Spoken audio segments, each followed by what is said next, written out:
La grâce de Dieu, nous allons lire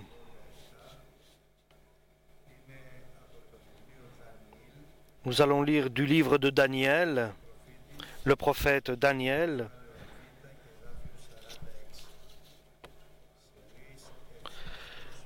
chapitre 2 et verset 46. Le livre de Daniel.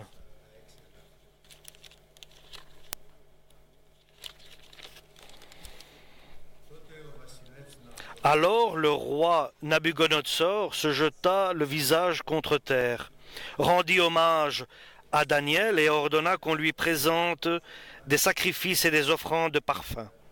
Puis il dit à Daniel, « Votre Dieu est vraiment le plus grand de tous les dieux et le maître des rois. Lui seul révèle les mystères puisque tu as été capable de me dévoiler ce mystère-ci. » Ensuite, le roi accorda à Daniel de grands honneurs et lui remit de nombreux et importants cadeaux. Il le nomma gouverneur de la province de Babylone et chef suprême des sages de Babylone. Sur une demande de Daniel, le roi confia à Shadrach, Meshach et Abednego des postes dans l'administration de la province de Babylone. Quant à Daniel, il devint conseiller à la cour royale. Alléluia. Nous remercions le Seigneur pour sa parole. Daniel, un jeune qui était en exil, en captivité à Babylone,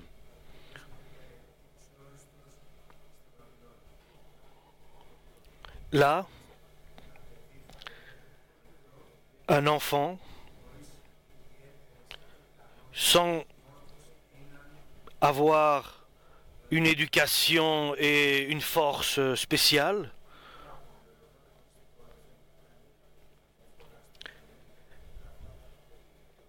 et c'est ce qui fait la différence. Avec le reste, c'est qu'il était fidèle à Dieu. Il avait la foi en Dieu. Voilà la différence. Il craignait de ne pas transgresser la parole de Dieu. C'est cela ce qu'on veut dire craindre Dieu. Et sa vie en captivité, en exil, là-bas à Babylone, sous le règne de Nabuchodonosor, il était le Tout-Puissant, il était le monarque de l'époque, mais la parole de Dieu nous explique que c'est Dieu qui lui a donné cette capacité et ce pouvoir à Nabuchodonosor, le roi de Babylone. Bien sûr, c'est Dieu qui donne et c'est Dieu qui reprend. Et Dieu s'occupe de son propre peuple. Et la volonté de Dieu était que le peuple d'Israël devait aller à Babylone pendant 70 ans, 70 ans. Il devait aller là-bas en exil.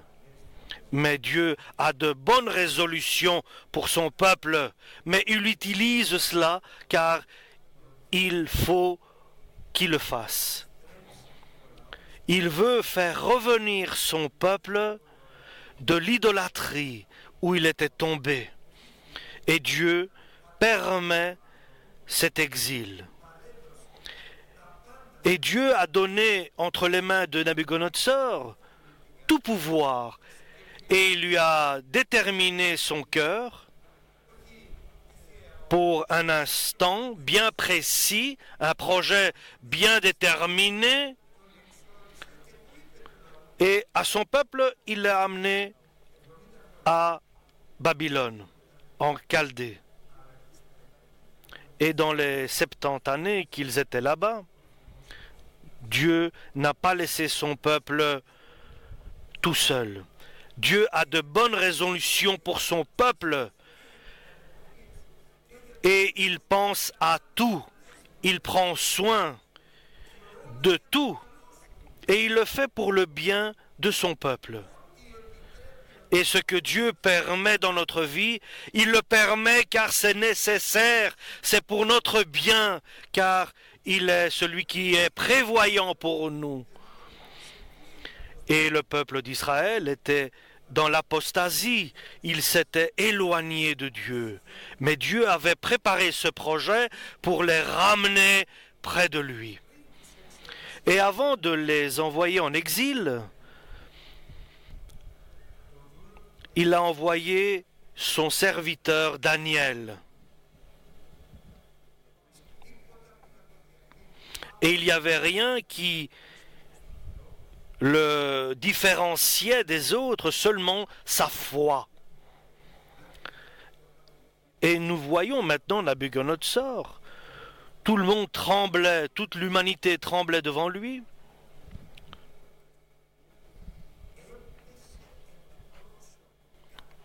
Et là, nous voyons que celui qui était le monarque absolu, il s'est mis à terre devant Daniel. Et il a ordonné qu'on fasse des sacrifices et des parfums sur l'autel des sacrifices pour Daniel.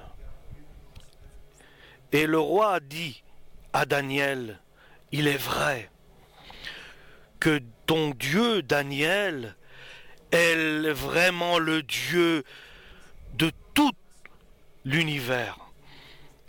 Et c'est celui qui révèle les mystères.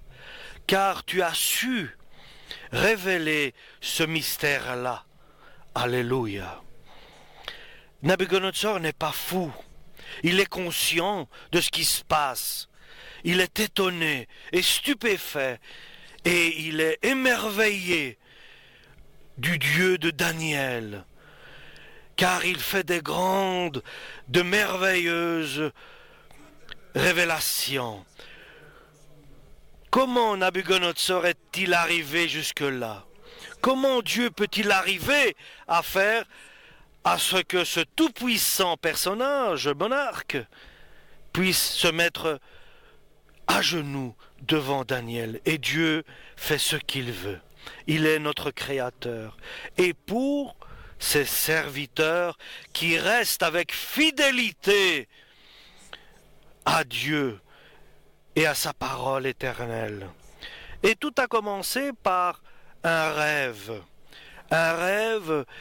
très important pour Nabuchodonosor qui l'a choqué dans son sommeil. Un rêve très intense. Et à partir de là, le roi a appelé tous les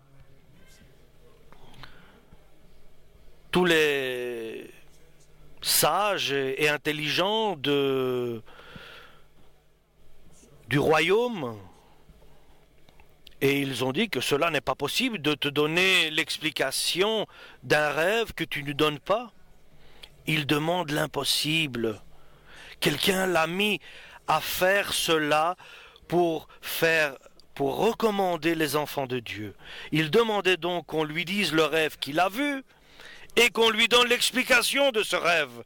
Et si vous ne me le donnez pas, vous serez tué, exécuté.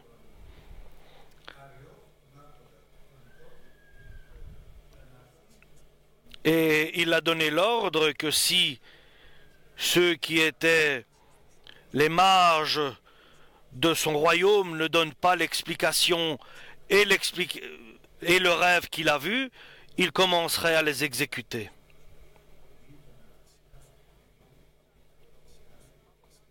Et comme Abraham a dit, je vais sacrifier mon fils car je sais qu'il est capable de le ressusciter. Je vais faire ce que Dieu me demande, une foi sans hésitation, une croyance en Dieu sans faille. Alléluia, car Dieu peut tout faire. Dieu fait des prodiges dans notre vie. Alléluia. Et Arior, qui était le serviteur du roi, qui était préposé à faire l'exécution des ordres du roi, à exécuter donc par la sentence de mort ceux qui n'arrivaient pas à donner le rêve et l'explication du roi, Et Arioch a expliqué cela à Daniel, lui a dit, écoute, il y a un décret royal qui veut que j'exécute ceux qui n'arrivent pas à donner le rêve et l'explication au roi. Et Daniel a dit, permets que je puisse me retirer et prier à mon Dieu, et je vais demander qu'il me donne le rêve et la solution, et l'explication, pardon. Et voilà ce qui se passe. Et là, Daniel commence à prier. Il dit, je vais révéler le rêve et son explication au roi. Et Dieu lui a donné l'explication. Il était avec Sédrac, Misac et Abdenego. Ensemble, ils priaient. Ils étaient à 4 et ils priaient leur Dieu, notre Dieu. Et l'amour unit ses enfants. Ils étaient ensemble dans la foi.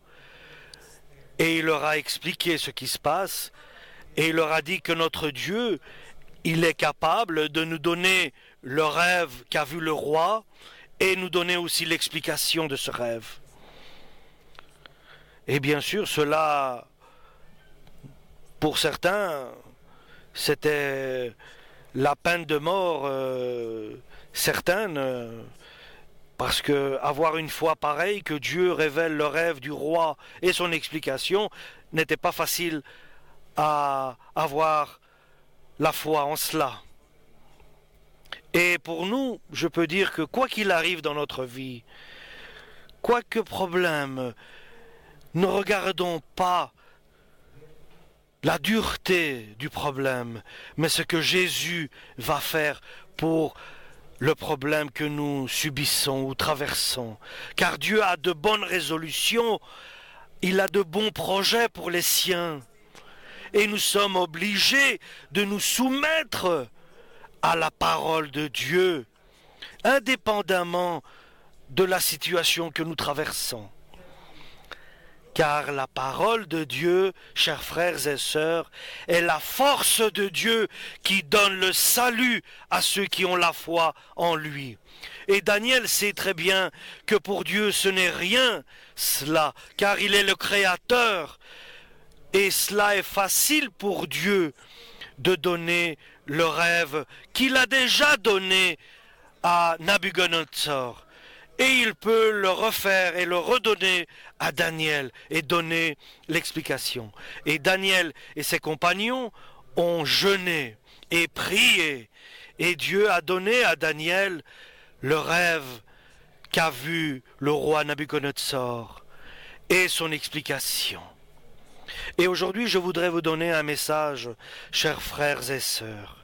Celui qui croit en Dieu ne sera pas déçu. Alléluia. Celui qui croit en Dieu ne sera pas déçu. Alléluia. C'est le message d'aujourd'hui pour chacun de nous, chers frères et sœurs, pour chaque situation. Mais je crois, j'approche Dieu, je demande pour recevoir, je cherche pour trouver, et je frappe pour qu'il m'ouvre, car Dieu a la solution prête, car il m'aime, et j'espère en lui, j'ai confiance en lui. Il m'aime plus que ce que je le pense et que j'imagine. Et l'Esprit Saint qui agit en nous, nous le révèle. La parole de Dieu est la force de Dieu qui donne le salut à ceux qui ont la foi en Dieu. Glorifie Dieu avec joie. Alléluia. Et Nabuchodonosor s'approche de Daniel et lui dit, toi, tu es capable de me révéler le rêve que j'ai eu et d'en donner l'explication? Toi, tu es capable de le faire, de révéler mon rêve et l'explication? L'explication à la rigueur, si le roi donnait le rêve, mais ici il faut donner le rêve qu'il a vu et son explication. Et Daniel dit non, ce n'est pas moi, mais Dieu le Tout-Puissant, lequel je vénère et adore. C'est lui qui m'a donné l'explication et le rêve que tu as vu, ô roi. Alléluia. C'est le Dieu Tout-Puissant qui révèle et qui donne le rêve au roi. Et cela, c'est un rêve qui parle du futur. Il lui a expliqué le rêve, il lui a donné l'explication du rêve, Nabuchodonosor l'a compris, il a glorifié Dieu après cette révélation que Dieu avait donnée à Daniel, son serviteur. Le roi s'est rabaissé, il a pris il s'est fait petit, il s'est mis dans l'humilité, il s'est rabaissé, il reconnaît que Dieu lui a donné, alléluia, cette explication et le rêve. Et pourquoi cela est-il arrivé? Ça, c'est la question aussi. Parce que Dieu a de bonnes résolutions pour les siens, alléluia. Tout cela, c'est pour bénir son peuple. Alléluia. Et comme une famille, Dieu fait des prodiges. Donne-nous, Seigneur, cette foi que dans notre difficulté, nous avons confiance en Dieu car il peut intervenir et faire de grands prodiges. Alléluia. Et la solution, bien sûr, c'est d'aller vers Dieu. C'est d'aller vers Dieu dans la prière, de se mettre à genoux dans sa chambre, lever les mains dans le ciel, vers le ciel, et parler à Dieu avec tout son cœur. S'efforcer de lui parler avec sincérité, de lui dire, de lui ouvrir notre cœur et de lui parler.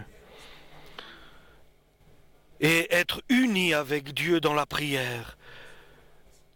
Alléluia. Et Dieu répond, car Dieu a de bonnes résolutions pour son peuple. Alléluia. Et il a la manière. Il est le Dieu suprême, le Dieu éternel. Alléluia. Il peut intervenir immédiatement, car tout est soumis à sa parole, à son pouvoir. Il est notre Dieu. Il est le Dieu de Daniel. Et lorsque Daniel était arrivé à son âge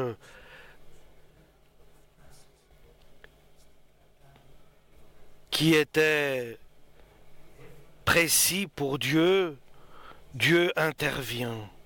Dieu intervient. La deuxième année, nous dit la parole, la deuxième année du règne de Nabuchodonosor, cela est arrivé à la deuxième année du règne de Nabuchodonosor que cela est arrivé. Et la question est la suivante aussi. Avec qui Dieu collabore? Qu'est-ce que Dieu voit en quelqu'un et qu'il en fait son serviteur et qu'il le choisit pour être son collaborateur, son serviteur, lorsque bien sûr le temps est accompli, quand le temps de Dieu est accompli, alors Dieu agit. Nous savons que le temps passe et c'est entre nos mains d'être avec Dieu. Quand tu restes en arrière, alors tu es à l'arrière de ce que Dieu prépare à accomplir. Ne reste pas en retard, mais avance. Mets-toi à l'heure divine. Alléluia. Mais personne, celui qui met sa main sur la charrue, ne regarde pas derrière, car il n'est pas digne et il n'est pas digne du royaume de Dieu. Lorsque tu mets ta main sur la charrue, regarde devant toi et ne te retourne pas derrière, car tu n'es pas digne du royaume de Dieu si tu fais cela. Mais avance devant et ne t'inquiète pas de ce qui s'est passé derrière. Efforce-toi de ce qui est devant toi. Efforce-toi de passer par la porte étroite. Alléluia. Ne laisse pas le diable t'influencer. Ne laisse pas la situation que tu traverses t'influencer et déterminer ton chemin. Ne perdons pas notre temps. Alléluia. Avançons. Soyons prêts, ça c'est le secret. Soyons prêts pour Dieu, pour notre Dieu. Il faut que le projet que Dieu a pour nous, il faut qu'il se déploie, il faut qu'il se déroule devant nous. Alléluia.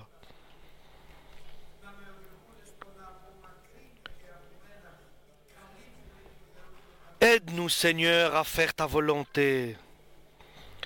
Il suffit de te suivre, d'être dans l'humilité, de nous repentir, de nous rabaisser et d'oublier tout ce qui nous avait fait orgueilleux, mais voir le Seigneur seulement et voir notre vie personnelle pour que l'homme soit pressé à faire la volonté de Dieu, à accomplir la volonté de Dieu. Alléluia. Toi, moi, nous avons la responsabilité de notre avenir. Oui, c'est toi qui as la responsabilité de toi-même. Tu ne dépends pas de ta femme, de ton mari, de tes frères, de personne.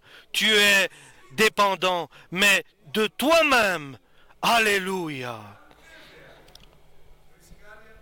Si tu trouves grâce devant Dieu et des personnes qui ont la même foi que toi, et vous pouvez être unis en Dieu, dans la foi, dans la prière, et que chacun ne regarde pas son intérêt, mais l'intérêt de tous pour être avec Dieu dans l'éternité, avec lui éternellement. Alléluia. Imitons Daniel.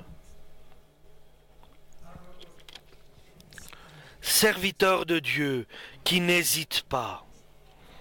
Et comme Nabuchodonosor, qui est un monarque, qui est un roi, et qui pourtant se rabaisse, se met à genoux devant le Dieu de Daniel. Bien sûr, plus tard, il va devenir arrogant et orgueilleux, mais il reviendra, car Dieu interviendra. Qui choisit Dieu donc?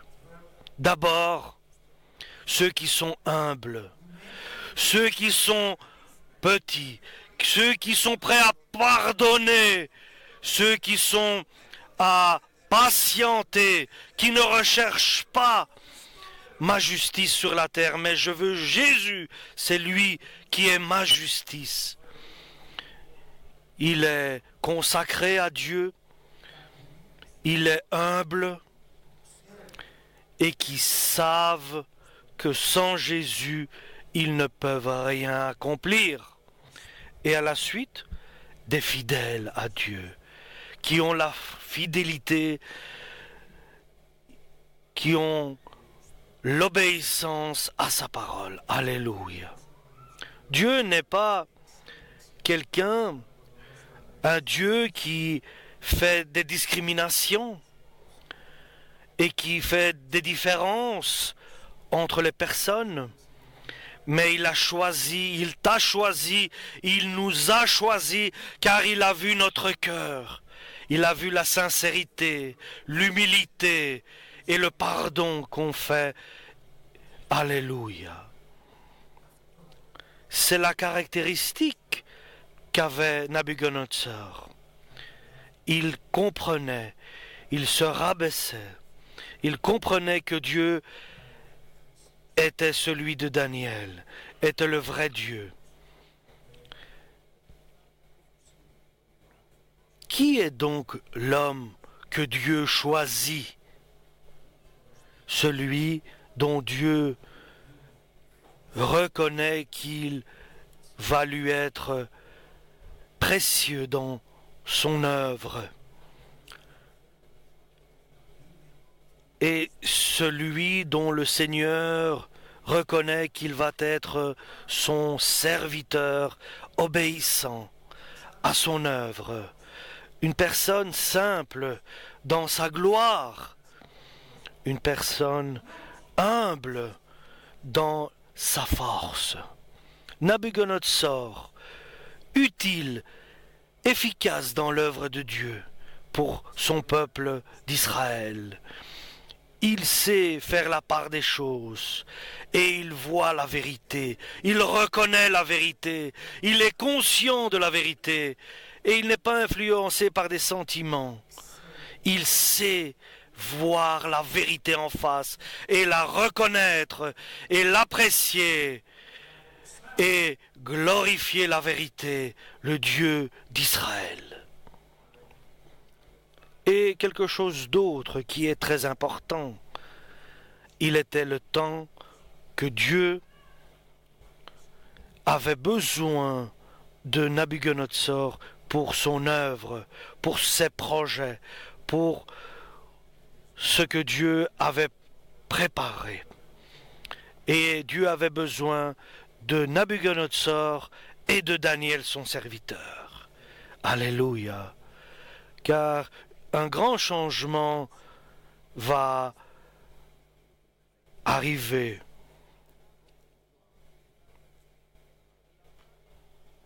Et Dieu avait besoin de mettre son peuple dans l'épreuve pendant 70 ans.